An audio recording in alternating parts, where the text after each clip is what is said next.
Heather Stone, Executive Editor of Commercial Lease Law Insider, and today I'm with Amol Pachnanda, who's partner at Ross, Katz, and Pachnanda, PLLC. Thank you, Amol, for speaking with me today. Oh, you're welcome, Heather. I hope you're well. It's been a while since we collaborated, so I'm excited. Yes, a lot's happened. Yeah, really. So Amol represents both landlords and tenants, and I just read today that ridership on the Long Island Railroad is down 75% since the pandemic. And I'm sure that you are hearing from your clients, your landlord clients, how do I get employees, tenants, employees back to the office?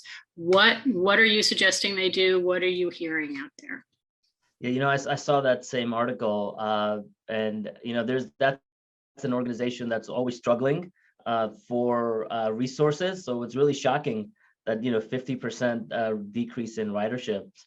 But I think it's not surprising. Omicron obviously threw a wrench in the return to office plans for a number of companies, and I think we're still grappling with what's the future of office going to look like, right? Is it going to be work from home, hybrid, flexible, 100% back in the office?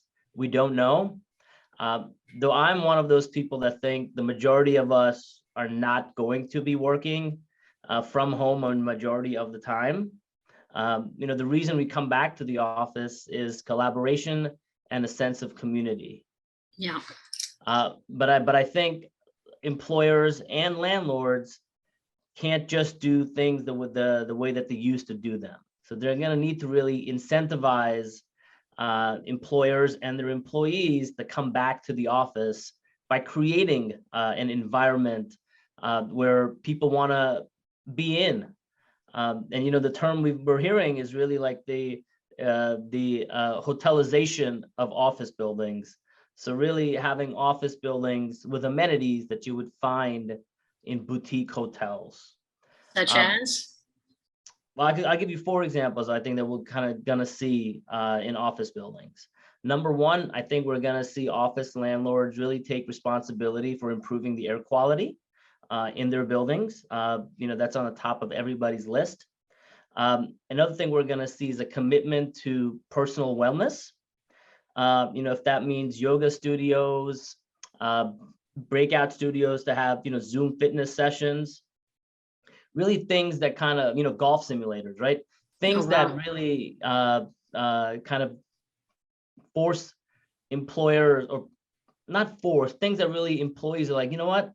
I do want to do that because it's a great way to collaborate with my colleagues, instead of just at the desk, for example. Right. Other thing we're going to see, I think, if terrace, water elements, gardens, landlords that maybe take a promenade that they have and, think about it to create a nice walking path with trees, benches, really stress reducers, I think is a term that's been used in reference to those.